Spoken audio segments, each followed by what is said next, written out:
Movie के शुरू में हमें एक स्कूल वैन को एक सुनसान सड़क पर चलते हुए दिखाया गया है और इसी के साथ हम ये भी देखते हैं कि उसी सड़क के किनारे एक और गाड़ी खड़ी है। वो गाड़ी शायद वहाँ इसलिए है कि उसका टायर पंचर हो गया है। गाड़ी में मौजूद लड़की अपने फियांसे किमसो से बात कर रही होती है कि इसी दौरान वो वैन ड्राइवर उसके पास आता है और पूछता है कि क्या हुआ है, तुम यहाँ क्यों खड़ी हो। वो लड़की उसे बताती है कि मेरी कार का टायर पंचर हो गया है और मैंने कार मैकेनिक्स को फोन कर दिया है, वो किसी भी वक्त यहाँ पर आते ही होंगे। लेकिन वो आदमी फिर भी जिद करता है कि मैं तुम्हारा टायर देख लेता हूँ। दूसरी तरफ फोन पर मौजूद उसका फियांसे उसे उस आदमी के लिए अलर्ट कर देता है, तुम अपनी एहतियात करना। और कुछ देर कॉल के बाद वो फोन बंद कर देता है। में वो वैन ड्राइवर वापस आता है और बताता है कि उसका टायर बिल्कुल बैठ चुका है। तब वो लड़की उसे कहती है कि मदद के लिए शुक्रिया, अभी कार मैकेनिक से कोई भी आ जाएगा। के बाद वो आदमी अपनी गाड़ी में बैठ जाता है। वो आदमी काफी देर तक अपनी गाड़ी स्टार्ट नहीं करता बल्कि वहीं पर खड़ा रहता है, जिससे उस लड़की को भी शक होने लगता है। इससे पहले कि अब वो लड़की गाड़ी स्टार्ट करती, वो आदमी लड़की की गाड़ी की विंडो पे हैमर से अटैक कर देता है और गाड़ी के अंदर जाकर लड़की को भी जख्मी कर देता है। और अब वो आदमी उस लड़की को अपने साथ ले जाता है। अब जब वो लड़की होश में आती है, उस आदमी को देख के वो समझ जाती है कि वो आदमी उसे मारने वाला है। लड़की उस आदमी से अपनी और अपने बच्चे की जिंदगी की भीख मांगती है क्योंकि वो एक्सपेक्ट कर रही होती है, लेकिन वो आदमी उसकी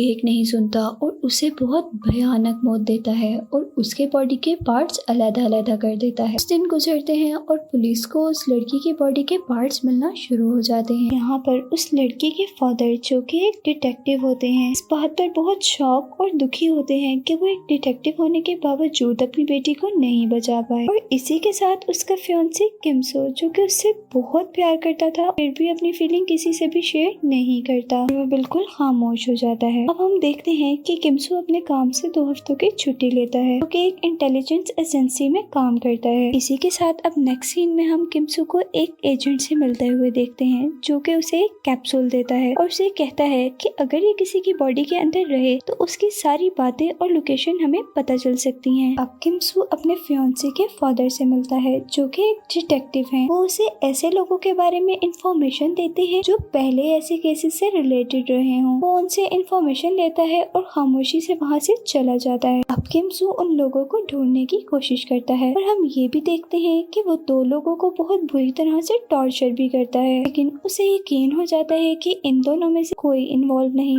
और वो तीसरे की तरफ बढ़ता है और आए हुए एड्रेस पर पहुंच जाता है। और जैसे जैसे वो वहाँ की तलाशी लेता है तो वहाँ के ड्रॉअर से उसे कुछ लड़कियों का सामान मिलता है और बाकी तलाशी के दौरान आखिर में किमसो को अपने फियांसे की रिंग मिल जाती है। रिंग को देखकर किमसो थोड़ा इमोशनल हो जाता है, लेकिन साथ ही साथ उसको ये भी कंफर्म हो जाता है कि ये घर उसी कातिल का है। यहीं पर सीन मूवी में किलर की तरफ शिफ्ट होते हैं, जो कि अपनी स्कूल वैन में कुछ लड़कियों को लिए कहीं जा रहा होता है। पर कार में मौजूद जैंग एक लड़की को पसंद करता है, इसलिए नहीं कि वो उसे अच्छी लगती है बल्कि उसे ग्रैब करने के लिए। फिर दिखाया जाता है कि उसकी वैन में से एक लड़की मिसिंग है। जैंग उस लड़की को अपने घर ले आता है। आगे बढ़ ही रहा होता है कि उसको कोई पीछे से आवाज देता है। किमसो अपना नाम सुनकर बाहर की तरफ जाता है और अब जैंग किमसो से पूछता है कि क्या तुम अकेले हो, लेकिन इस बात पर किमसो बिल्कुल खामोश रहता है। और फिर जैंग को लगता है कि वो एक पुलिस वाला है, लेकिन वो हैरान होता है इस बात पर कि कोरियन पुलिस ने उसे इतनी जल्दी कैसे पकड़ लिया। जैंग किमसो के किसी जवाब का इंतजार नहीं करता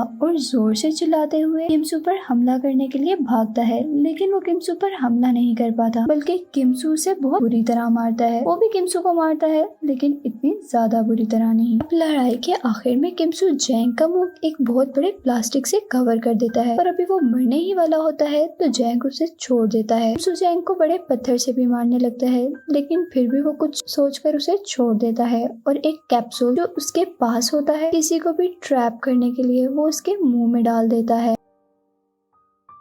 जैंग को होश आता है तो वो अपने पास कुछ पैसे देखता है। वो पैसे देखकर वो हैरान हो जाता है और कहता है कि किमसो साइको है और फिर वो वहाँ से चला जाता है। यहाँ पर रास्ते में उसे एक टैक्सी मिलती है जिसे वो लिफ्ट मांगता है, लेकिन वो टैक्सी वाले भी उस जैसे ही होते हैं। वो किसी को मारकर कहीं गिराने जा रहे होते हैं, यानी कि उनकी कार की बैक साइड पे एक लाश होती है जिसे वो ठिकाने पर लगाने जा रहे होते हैं। यहीं पर मूवी में हम देखते हैं कि किमसो जैंग का पीछा कर रहा होता है उस ट्रैकर की मदद से जो वायरस ने उसके अंदर डाला था। जैंग क्योंकि अब जख्मी होता है तो वो एक क्लिनिक पर जाता है, जहाँ पर उसकी नजर एक लेडी पर पड़ जाती है जो कि नर्स होती है। जैंग उस नर्स को थ्रेट करना स्टार्ट कर देता है। जैंग की मिन्नतें करती है कि उसे यहाँ से जाने दिया जाए, लेकिन जैंग एक साइको होता है, वो उसे कहीं भी नहीं जाने देता। और इतने में ही वहाँ पर किमसू आ जाता है। किमसू जैंग के सर पर वार करता है और उसके बाद उसकी बहुत पिटाई करता है। और जब वो बिल्कुल मरने के करीब होता है, किमसू जैंग को छोड़ देता है और नर्स से कहता है कि तुम उसकी पट्टियां करोगी। इसी के साथ साथ किमसू जैंग के कान में कहता है कि ये अभी खत्म होने वाला नहीं, बल्कि ये भी बहुत बुरा होगा, तुम बस इंतजार करो। बाद किमसू जैंग के पाँव को बहुत बुरी तरह जख्मी कर देता है। वैक्सीन में हम देखते हैं कि जैंग एक गाड़ी में से घिसटता हुआ नीचे उतरता है, क्योंकि उसका पाँव बहुत बुरी तरह जख्मी होता है और वो बहुत बुरे तरीके से रो रहा होता है। जैंग किमसू के बारे में सोचने लगता है कि किस तरह हर बार उसे उसका पता चल जाता है और वो कौन है और उसे क्यों मारना चाहता है। और फिर उसे खुद ही ख्याल आता है कि शायद वो उनमें से किसी एक का करीबी है जिसको उन्होंने मारा था। इसी सीन में हम ये भी देखते हैं कि जैंग को इस बारे में शक हो गया है कि शायद उसके पास कोई ट्रांसमीटर है। वो अपने जूता और अपनी गाड़ी देखता है, लेकिन वहाँ पर कुछ भी नहीं मिलता। वो उठता है और अपनी गाड़ी लेकर कहीं दूर चला जाता है और वहाँ से अपनी गाड़ी चेंज करता है। यहाँ से सीन किमसू की तरफ शिफ्ट होता है, जहाँ पर उसे अपने फियांसे के डैड की कॉल आती है। वो उससे रिक्वेस्ट करते हैं कि तुम किलर का पीछा छोड़ दो, अब उसके साथ जो कुछ भी करना होगा वो पुलिस करेगी। लेकिन किमसू ये नहीं करना चाहता। किमसू उसे तड़पा कर मारना चाहता था। अब हमें जैंग के घर में उसके दोस्त देखने को मिलते हैं, जिसमें एक लड़का और एक लड़की होते हैं। वो दोनों भी लगभग जैंग की तरह ही होते हैं। जैंग अपने दोस्तों को अपने साथ होने वाली सारी कहानी सुनाता है और फिर जैंग के दोस्त उसे कहते हैं कि शायद ये वही है जिनका तुमने मर्डर किया, उनमें से किसी एक का मेंबर या फेलो। वो अपने बिस्तर पे लेटा हुआ ये सोच रहा होता है कि वो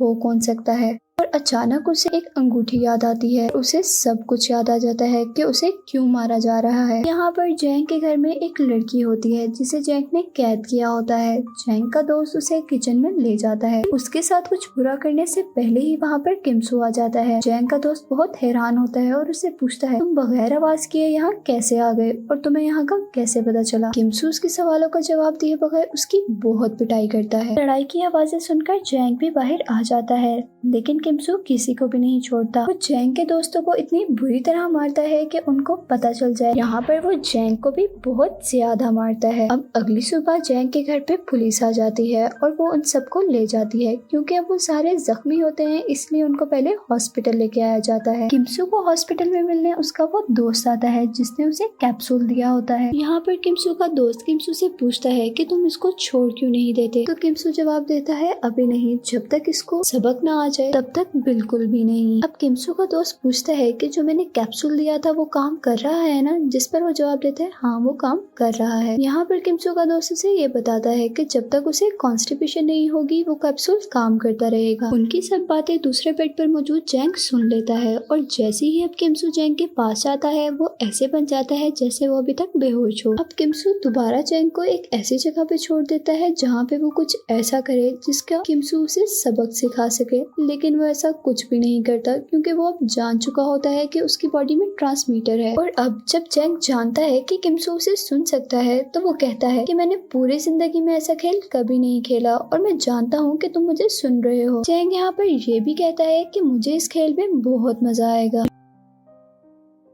और यहीं पर जैंग सू को ऐसे फैक्ट बताता है जिसे सुनकर वो बहुत ज्यादा हिल जाता है। वो बताता है कि मैं जानता हूँ कि किस लड़की की वजह से तुम मेरे से बदला ले रहे हो, और मैं तुम्हें ये भी बताता हूँ कि उस दिन उस लड़की ने अपनी और अपने बच्चे की मेरे से भीख मांगी थी। शायद इस बात का तुम नहीं जानते। अब जैंग ट्रांसमीटर अपनी बॉडी से बाहर निकालने के लिए एक मेडिकल शॉप पर जाता है और वहाँ से लूज मोशन की मेडिसिन लेकर ले लेता है। जैंग वो कैप्सूल अपने पेट से निकालकर किसी और के पेट में डाल देता है और जब तक जैंग वहाँ पर पहुँचता है किमसू को पता भी नहीं चलता। किमसू के अब जैंग के बॉडी से ट्रांसमीटर निकलने के बाद कोई आइडिया नहीं कि वो क्या करेगा, इसलिए वो उसके दोस्त के पास जाता है जो कि हॉस्पिटल में एडमिट होता है। जैंग का दोस्त किमसू को बताता है कि तुम शायद उसका दिमाग नहीं पढ़ पाए, वो तुम्हारी गर्लफ्रेंड की फैमिली को नुकसान पहुँचाएगा और इसके बाद अगर तुम उसे पकड़ भी लो तो उसे कोई भी फर्क नहीं पड़ने वाला। हॉस्पिटल से निकलते हुए जैंग को उसके साथी की कॉल आती है। वो उसे बताता है कि जैंग ने अभी वायरलेस में बताया है कि वो एक बहुत जरूरी काम करने वाला है और इसके बाद चाहे उसे पुलिस पकड़ ले उसे कोई फर्क नहीं पड़ेगा। यहाँ पर किम सू अपने दोस्त से उसकी लोकेशन सेंड करने को कहता है, जल्दी से गाड़ी में बैठ के आगे की तरफ बढ़ जाता है। और अब जैसे ही किम सू को जैंग की लोकेशन पता चलती है तो वो बहुत ही ज्यादा परेशान हो जाता है। यहाँ पर किम सू को इस बात का यकीन हो जाता है कि जैंग उसकी फैमिली को मारने वाला है। किम सू जैसे ही अपनी गर्लफ्रेंड के घर पहुँचता है ये देखकर बहुत ज्यादा दुखी हो जाता है कि जैंग ने उसकी गर्लफ्रेंड के फादर को बिल्कुल जख्मी कर दिया है और उसकी बहन को तो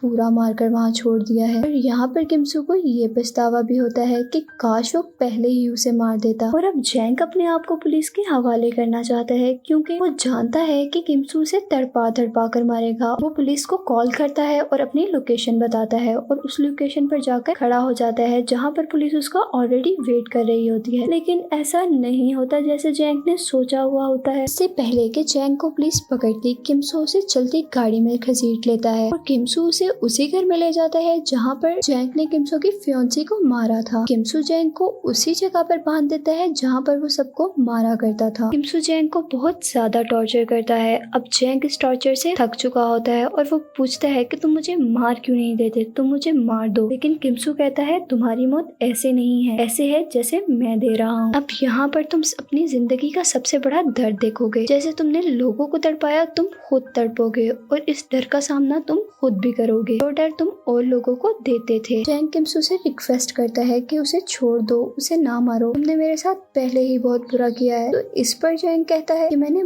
बहुत दर्द सह लिए हैं और किम सू उसे जवाब देता है ये सब अल्फाज पहले तुमने लोगों से सुने होंगे और आज तुम खुद बोल रहे हो, तो बताओ कैसा लग रहा है। यहाँ पर जैंग किम सू से कहता है कि दर्द मेरे अंदर है ही नहीं और ये तुम पहले से ही जानते हो, अब तुम चाहे मुझे मारो, मुझे कोई परवाह नहीं। इसके बाद किम सू वहाँ से उठता है और एक रस्सी दरवाजे पर बांधता है और उसका एक सिरा उसके मुंह में दे देता है। दरअसल जहाँ पर जैंग बैठा हुआ है उसके ऊपर एक बहुत बड़ा ब्लेड है। अगर जैंग कुछ बोलेगा और रस्सी छूट जाएगी तो भी जैंग मर जाएगा और अगर कोई दरवाजा खोलेगा फिर भी रस्सी टूट जाएगी और यहाँ पर फिर भी जैंग मर जाएगा। किम सू के बाहर जाते ही जैंग के घर एक टैक्सी आती है, यानी उसके घर वाले वहाँ पर आते हैं। जैंग उनको रोकना चाहता है कि दरवाजा ना खोलें, लेकिन वो बोल नहीं सकता क्योंकि अगर वो बोलेगा तो भी मर जाएगा और जब वो उसकी फैमिली दरवाजा खोलती है तो वो ब्लेड उसके ऊपर गिर जाता है और वो कट कर मर जाता है। यहाँ पर किम सू वो सारी आवाजें, वो सारे डर सुनता है जो उसने जैंग को दिए होते हैं और अब वो बहुत जोर जोर से रोने लगता है क्योंकि वो अपना बदला ले चुका होता है, लेकिन फिर भी वो अपनी फियांसी को बहुत याद करता है। मूवी की एंड में जैंग जो कि खुद एक डेविल था उसने भी डेविल को देख लिया था और यहीं पर मूवी एंड हो जाती है।